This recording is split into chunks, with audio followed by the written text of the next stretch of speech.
নমস্কাৰ বন্ধুসকল, স্বাগতম জনাইছোঁ সকলোকে আজিৰ নতুন এটা ভিডিঅ'লৈ। আৰু বহু কমেণ্ট পাইছোঁ এই মহিলা উদ্যমিতা অভিযানৰ যি আঁচনি আছিলে ফৰ্ম ফিলাপৰ ক্ষেত্ৰত বহুত কমেণ্ট পাইছোঁ। আৰু লাষ্ট ডেটনো ইয়াৰ ফৰ্ম জমা দিয়া ডেট কেতিয়া আছিলে সেইটো আজি এই ভিডিঅ'টোত জনাম। কাৰণ কালি আমাৰ মাননীয় মুখ্যমন্ত্ৰী মহোদয়ে উল্লেখ কৰিছে বাজেটত যে এই মহিলা উদ্যমিতা অভিযানৰ ফৰ্ম দিয়া তাৰিখটো কি তাৰিখে জমা দিব লাগিব সেইখিনি উল্লেখ কৰিছে। গতিকে সেই কথাটো আপোনালোকক জনাম। আৰু বহুতৰে কমেণ্ট আছিলে যে 21 নম্বৰ আৰু ইয়াতে 20 নম্বৰ, 21 নম্বৰ, এই 22 নম্বৰ এইকেইটাত কি ভৰাম, ঠিক আছে, এইকেইটাত কি লিখিব লাগিব, অৰ্থাৎ হয় লিখিব বা নহয় লিখিব, কি লিখিব। আৰু বহুতৰে কমেণ্ট আছিলে যে যি সংকল্প পত্ৰ 1, যদি সংকল্প পত্ৰ 1ত যদি মই লিখোঁ তেনেহ'লে সংকল্প পত্ৰ 2 লিখিব লাগিবনে নাই।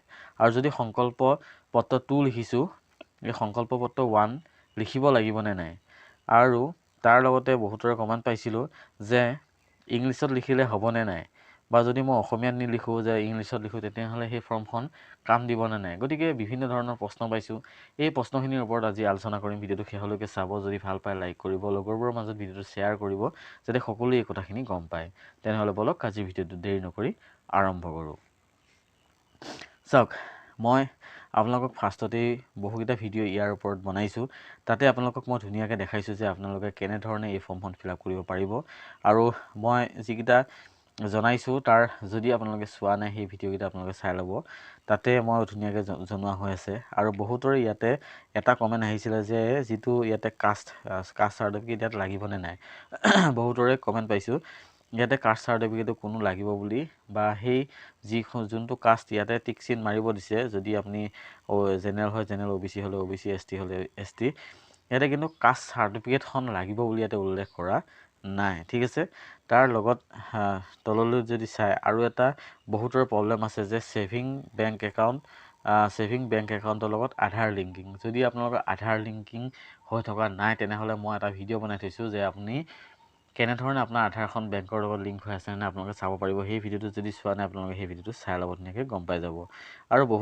আৰু এজনে কমেণ্ট কৰিছিলে যে বেংকৰ IFC কোডটো কেনেধৰণে চায়, সেইটোৰ ওপৰতো মই এটা ভিডিঅ' বনাই দিম যাতে আপোনালোকে যিকোনো বেংকৰে আপোনালোকৰ IFC কোড আপোনালোকৰ মোবাইলত আপোনালোকে চাব পাৰিব, ঠিক আছে।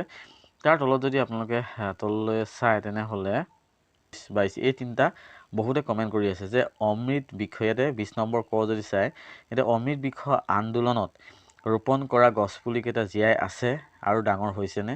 চাওক, ইয়াতে যোনকেইটা পুলি আপোনালোকে প্ৰথমতে চৰকাৰে দিছিলে দুটাকৈ পুলি, সেই পুলিকেইটা জীয়াই আছেনে নাই আপোনাক সুধিছে। যদি জীয়াই থকা নাই আৰু ডাঙৰ হৈছে নেকি, যদি ডাঙৰ হোৱা নাই, যদি জীয়াই নাথাকে তেনেহ'লেতো সেই পুলিটো ডাঙৰ নহয়, ঠিক আছে।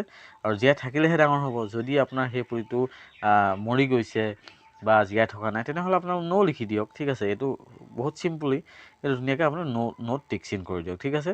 ধৰি লওক আপোনাৰ পুলিটো মৰি গৈছে, ঠিক আছে। মৰি গ'লেতো আপোনাৰ ডাঙৰ নহয়।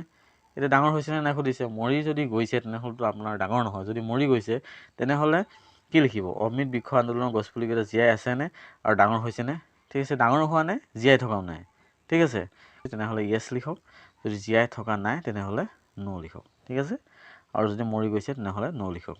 আৰু তাৰ তলত শটো দিছে কি, শটো কি দিছে, যদি নহয় সেই ঠাইত নতুন গছপুলি ৰোপণ কৰা হৈছেনে। যদি আপোনাৰ মৰি গৈছে তেনেহ'লেতো আপুনি নতুন গছপুলি ৰুব লাগিব। গতিকে সেইটোত কি কৰিব, য়েছ কৰি দিব। যদি মৰি গৈছে, যদি মৰা নাই তেনেহ'লে কোনো কথা নাই, নতুন গছপুলি ৰোপণ কৰা হৈছেনে। তেনেহ'লে যদি আপোনাৰ জীয়াই আছে, আগৰটোত ধৰি লওক জীয়াই আছে তেনেহ'লে য়েছ লিখক। জীয়াই আছে য়েছ, ডাঙৰ হৈছে হয়। আৰু যদি আপোনাৰ চাওক, আকৌ জনাই দিছোঁ ভালদৰে, যদি আপোনাৰ পুলিটো ডাঙৰ হৈছে আৰু আপোনাৰ পুলিটো জীয়াই আছে তেনেহ'লে ইয়াতে য়েছ লিখিব প্ৰথমটো, ঠিক আছে। আৰু এই যদি নহয় সেই ঠাইত নতুন গছপুলি ৰোপণ কৰা হৈছেনে সেইটোত ন' লিখিব। কাৰণ আপুনি নতুন গছপুলি ৰোপণ কৰা নাই, প্ৰথমটোৱে আছে আৰু সেইটো ডাঙৰ হৈছে, ঠিক আছে। এইটো লিখিব। যদি জীয়াই আছে, যদি জীয়াই থকা নাই তেনেহ'লে ওপৰটোত হ'ব ন', তলটোত হ'ব য়েছ, ঠিক আছে।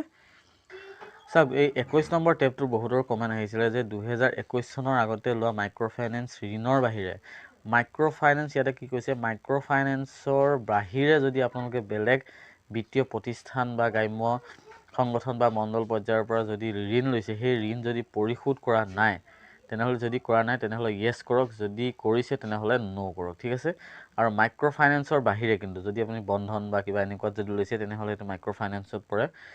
কাৰণ বন্ধন মাইক্ৰ' ফাইনেন্সত আছিলে মাইক্ৰ' ফাইনেন্সৰ যিমান লোন আছিলে সেই লোন কি কৰিছে মুখ্যমন্ত্ৰী মহোদয়ে সেইটো লোন মাফ কৰি দিছিলে ঠিক আছে গতিকে মাইক্ৰ' ফাইনেন্সৰ বাহিৰে যদি 2021 চনৰ আগতে যদি কিবা লৈছিলে তেনেহ'লে যদি আপোনালোকে সেই লোন পৰিশোধ কৰা নাই তেনেহ'লে ইয়েছ লিখক যদি কৰিছে তেনেহ'লে নো লিখক ঠিক আছে তাৰপিছত আহিলে আপোনাৰ 22 নম্বৰত বহুতে লিখিছে পুঁজিৰ দ্বাৰা গ্ৰহণ কৰিবলগীয়া অৰ্থনৈতিক কাৰ্যকলাপ ঠিক আছে এইটো লিখিব লাগিব আপুনি যোনটো আপুনি ইয়াতে ব্যৱসায়টো কৰিব ইয়াতে লিখা আছে ধুনীয়াকৈ যে ৰেফাৰ ছেকশ্যন চি অৰ্থাৎ গ শাখাত চাওক ইয়াতে গ শাখাত আপোনালোকে গ শাখাত স্ক্ৰল ডাউন কৰিব ইয়াতে গ শাখা চাওক ইয়াতে গ লিখিছে ইয়াতে গতে ধুনীয়াকৈ ইয়াতে লিখা আছে অনুদানৰ দ্বাৰা আত্মসহায়ক গোটৰ সদস্যই গ্ৰহণ কৰিবলগীয়া দৃষ্টান্তমূলক বাণিজ্যিক কাৰ্যকলাপৰ তালিকা আপোনালোকে ইয়াতে কি পালন কৰে ঠিক আছে ইয়াতে লিচন চাই লওক আৰু যি পালন কৰে ধৰক গাহৰি পালন ব্ৰইলাৰ পালন হাঁহ পালন যি পালন কৰে আপোনালোকে সেইটো ক'ত লিখিব লাগিব এইটোত 22 নম্বৰ যিটো টেব আছে টেবটোত আপোনালোকে ইয়াতে লিখি দিব লাগিব ধৰক গাহৰি পালন হ'লে গাহৰি পালন মুৰ্গী পালন হ'লে মুৰ্গী পালন যি পালন কৰে আপোনালোকে ইয়াতে লিখি দিব ঠিক আছে তাৰ তলত যদি চাই তেনেহ'লে বহুতৰে প্ৰশ্ন আছিলে যে সংকল্প পত্ৰ 1টো লিখিম নে নাই ইয়াতে ধুনীয়াকৈ আপোনালোকে এই কথাখিনি পঢ়ি চাব যদি এইখিনি আপোনালোকে চাওক এই সংকল্প পত্ৰ 1খন ফিল আপ কৰিলে 2খনো ফিল আপ কৰিবই লাগিব কাৰণ এই দুইখন বেলেগ চেপ্টাৰৰ কাৰণে বনাইছে কাৰণ এইখন আনখনৰ লগত নিমিলে এইখনো বেলেগ হয় এইখনৰ কথাখিনিও বেলেগ হয় আৰু এইখনৰ কথাখিনিও বেলেগ হয় গতিকে দুইখনে আপোনালোকে কি কৰিব লাগিব ফিল আপ কৰিব লাগিব গতিকে দুইখনে কৰাটো বাধ্যতামূলক আৰু ইয়াতে বহুতে কমেণ্ট কৰিছিলে যে ইংলিছত লিখিব পাৰিম নে নাই চাওক ইয়াতে দুটা ভাষা দিয়া হৈ আছে ইয়াতে প্ৰথম আপুনি যদি অসমীয়াত আপোনাৰ মানে অসমীয়াত কৰি ভাল পায় তেনেহ'লে অসমীয়াতো কৰিব পাৰে যদি আপুনি ইংলিছত কৰিম বুলি ভাবে তেনেহ'লে ইংলিছতো কৰিব পাৰে কাৰণ ইয়াতে দুটা লেংগুৱেজ দিয়া হৈ আছে তাত হৈছে অসমীয়া আৰু তলত দিয়া হৈছে ইংলিছ গতিকে আপোনালোকে যদি ইংলিছত যদি ফিল আপ কৰিম বুলি ভাবে তেনেহ'লে ইংলিছতো ফিল আপ কৰিব পাৰে আৰু আজিৰ ভিডিঅ'টোত আপোনালোকক এইখিনিয়ে জনালোঁ আৰু মুখ্যমন্ত্ৰী মহোদয়ে কালি বাজেটত জনাইছে যে এই যিখন ফৰ্ম ছাবমিটৰ ডেট ঘোষণা কৰিছে সেই ছাবমিটৰ ডেটটো হৈছে 3, 4 আৰু 5 মাৰ্চ ঠিক আছে এইটো কনফাৰ্মেশ্যন আপোনালোকক আকৌ দিব কাৰণ কালি বাজেটত উল্লেখ কৰা মতে 3, 4 আৰু 5 তাৰিখে এই ফৰ্মখনৰ জমা দিয়া ডেট বুলি তেখেতে উল্লেখ কৰিছে পিছত হয়তো আপোনালোকক আৰু এটা ন'টিচ দিব কাৰণ ইয়াতে সম্পূৰ্ণৰূপে ন'টিচটো অহা নাই তথাপিও তাতে উল্লেখ কৰিছে যে আপোনালোকে ধৰিব পাৰে 3, 4 আৰু 5 তাৰিখে এই ফৰ্মখন ফিল আপ কৰাৰ মানে জমা দিয়াৰ ডেট বুলি ধৰি থ'ব পাৰে ঠিক আছে আৰু আজিৰ ভিডিঅ'টো ইমানেই আৰু যদি এই ভিডিঅ'টো ভাল পাইছে আপোনালোকৰ সকলোৰে মাজত ভিডিঅ'টো শ্বেয়াৰ কৰিব যাতে সকলোৱে এই ইনফৰ্মখিনি লাভ কৰে